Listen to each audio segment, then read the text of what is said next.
तो ये वाले डिफरेंस जो आजकल ना ये बड़े अजीब से लगते हैं मुझे। खैर राजनीति में सद्भावना भी होनी चाहिए, मतलब ये तो बड़ा विचित्र सा है कि राजनीति क्यों सद्भावना चाहिए। लेकिन प्रेम कुमार जी, सर देखिए आजकल बड़ा माहौल वैसा बन गया, विधानसभा के अंदर लोग पता नहीं क्या क्या बोल रहे हैं, और विपक्ष के लोग, पक्ष वाले भी अपना अपना जहां मौका मिलता वहां बोल रहे हैं। हम लोग उन बयानों पर नहीं जाते, हम तो उस बयान के फलितार्थ को यहाँ डिस्कस करने के लिए आए हैं। तो मेरा भी सवाल आपसे यही है कि क्या ये एक मौका है, आपदा को अवसर में बदलने की स्थिति में है विपक्ष, या फिर वो अपने अंतर विरोधों के कारण कांग्रेस के प्रति सिंपैथी नहीं रख रहा है, वो अपने डर के कारण शायद इनके साथ जुड़ना चाहता होगा कि कल को मैं अंदर ना हो जाऊं, इसलिए आज थोड़ा एकता दिखा ले। ये सवाल का जवाब चाहिए, लेकिन उससे पहले मुझे एक छोटा सा जवाब आपसे ये चाहिए, क्योंकि आप कांग्रेस को बहुत करीब से समझते हैं। ये मुकदमा हुआ, राहुल जी अपील में क्यों नहीं गए, या गए तो मुझे अपडेट करिए सर। देखिए, अभिषेक मनु सिंघवी जी ने कहा है, उनका बयान है, उसके हिसाब से वो तैयारी कर रहे हैं, उसका ट्रांसलेशन वगैरह करा रहे हैं और वो जाने वाले हैं। और इसका फायदा, जो ये समय है, गैप है, इसका फायदा सत्ता उठा रही है। तो क्लियर है, आपके प्रश्न का उत्तर ये है कि कांग्रेस तो जा रही है अपनी। ओके। अब दूसरा वाला, ये तो ऐसे आपने बीच में चुटकी बताई मुझे, बॉक्स आइटम था ये।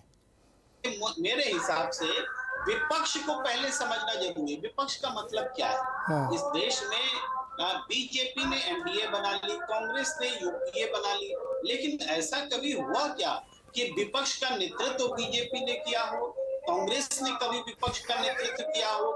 ऐसा नहीं हुआ है। विपक्ष के मायने अलग अलग है। इस देश में विपक्ष जो है, जनता दल जैसी पार्टी के राष्ट्रीय स्तर पर खड़ा होने से और क्षेत्रीय दलों के उनके साथ जुड़ जाने से एक कुनबा खड़ा होता है, जिसको लेफ्ट या राइट जब समर्थन देता है तो विपक्ष का आभास होता है। लेकिन विपक्ष सारी पार्टियां सारे मतभेदों को जोड़कर कभी इकट्ठा हो गई हो, ऐसा उदाहरण नहीं मिलता है। जनता पार्टी वाला उदाहरण एक हद तक है भी, लेकिन इसके अलावा कोई उदाहरण नहीं मिलता है। तो विपक्ष, अब देखिए केरल में क्या कांग्रेस और लेफ्ट एक होकर के बीजेपी के साथ लड़ेंगे? अगर लड़ेंगे तो क्या स्वयं बीजेपी को वहां अपने पैरेलल में बड़ा वृक्ष नहीं बना देंगे? तो ये काल्पनिक बात हो जाती है। या पश्चिम बंगाल में ममता बनर्जी का विपक्ष कौन है?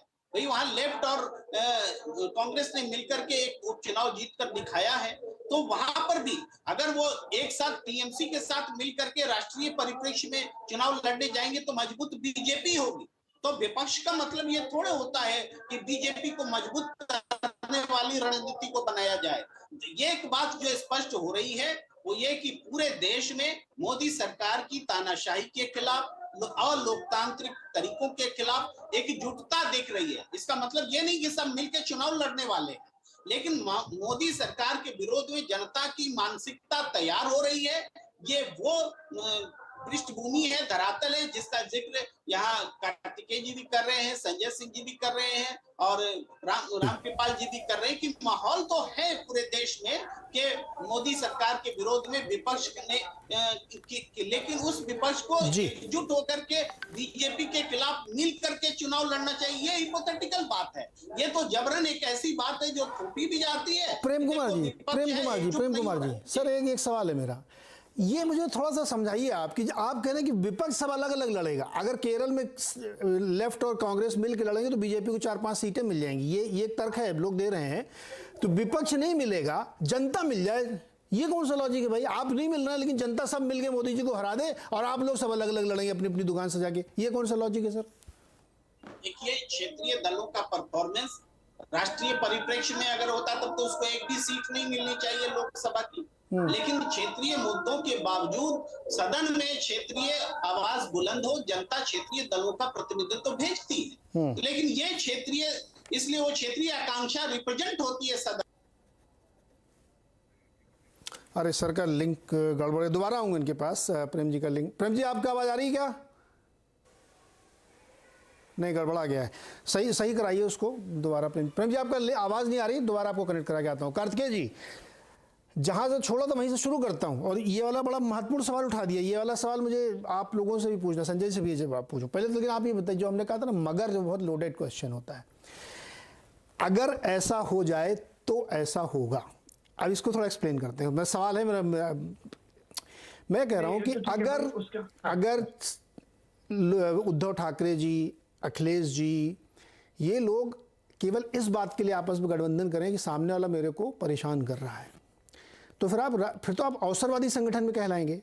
तो जब मैंने ये कहा था कि सपा बसपा ने अपना कोर छोड़ा, तो वो कोर इसलिए छोड़ा क्योंकि जो बेसिक आइडियोलॉजी है सपा की और बसपा की, वो बहुत अलग अलग है। जो समाजवादी पार्टी का कोर वोट बैंक है और जो बहुजन समाजवादी का कोर वोट बैंक है, उनके बीच में 36 का आंकड़ा होता है। लेकिन वो दोनों लोग मिले बुआ भतीजे कि इनको हराना है, लेकिन वो चला नहीं, क्योंकि केमिस्ट्री मिलना जरूरी है सर, केवल गणित नहीं मिलती। तो अगर उद्धव ठाकरे जी ये कह दें कि नहीं, मेरे को सिर्फ मोदी को हराने के लिए मैं सावरकर को छोड़ दूंगा, मैं हिंदुत्व को छोड़ दूंगा, मैं भगवा को छोड़ दूंगा, मैं शाखा लगाना बंद कर दूंगा कल से, तो क्या कि समय शिवसेना, फिर शिवसेना उद्धव ठाकरे, फिर तो मर्ज कर लो ना, उसमें आइडियोलॉजी से डिफरेंशिएटर है आपका। तो ये अगर मगर कैसे चलेगा सर? कार्तिकेय जी। नीरज जी, मैं इसके पहले एक बात बोलूं, जो आपने सहानुभूति वाली बात बोली ना कोर्ट को लेकर, तो मुझे मैं एक छोटा सा, देखिए लीगल एक्सपर्टीज मुझे तो नहीं है यहाँ पे पैनल पे, मुझे लगता है कि हमें से कोई भी लॉयर नहीं है, लेकिन सहानुभूति का जो एंगल है, वो सेंसिटिविटी का जो एंगल है, वो कोर्ट से एक्सपेक्ट किया जा रहा था कि जिनके पास रिकॉर्ड नहीं है, जो रिकॉर्ड वाले होते हैं उनको आप मैक्सिमम सेंटेंस देते हैं। तो ये छोटा सा क्लैरिफिकेशन है। कोई पॉलिटिकल पार्टी से एक्सपेक्ट नहीं कर रहा कि आप सेंसिटिविटी दिखाएंगे, बट जुडिशियल सिस्टम में एक एक्सपेक्टेशन होता है कि अगर आपका रिकॉर्ड ऐसा खराब ना हो तो आपको पहली बार में मैक्सिमम सेंटेंस मिलना थोड़ा एक्स्ट्राऑर्डिनरी है। तो पहला तो ये क्लैरिफिकेशन। दूसरा, आपने बोला कि कोर, देखिए ये जुड़ी हुई है चीजें। आपको क्यों लगा कि कोर छोड़ दिया एसपी बीएसपी ने? आपको ऐसा लगा, ये आपका ओपिनियन है, मैं मानता हूं, मैं अग्री करता हूं, ऐसा आपको लग सकता है। उसका कारण ये था कि वो उस अलायंस को कभी ऑर्गेनिकली नर्चर करने दिया ही नहीं गया। वो अलायंस चुनाव से जस्ट पहले बना और वो चुनाव के बाद आपने देखा उसका क्या हाल हुआ। तो वो लगा कि वो एक कन्वीनियंस की दोस्ती थी। वोट बैंक 36 के आंकड़े पे हो सकते हैं, लेकिन अगर लीडर्स समय देकर एक ऑर्गेनिक तरीके से उन्हें कल्टिवेट करें, तो ऐसा नहीं है कि वो आप साथ में उनको सिनर्जिस्टिकली कंबाइन नहीं कर सकते। कर सकते हैं, उस परफेक्ट में कुछ भी नहीं होता, लेकिन वो इससे बेहतर दिख सकता था। तो वही आपका उदाहरण है कि क्या उद्धव ठाकरे जी को इतना रेडिकल होना पड़ेगा कि वो बोल दे मैं शाखा नहीं लगाऊंगा? फिर तो आपकी बात बिल्कुल सही है कि ये तो लगेगा कि ये क्या कर रहे हैं आप, तो फिर रहे नहीं जो आप थे। इसीलिए मैं कह रहा हूं कि चुनाव से 1 साल पहले जब ये पूरा एक आलम बना है, तो इसकी वजह से विपक्ष के पास अब समय भी है कि एक कॉमन नैरेटिव लेकर जाए लोगों के पास।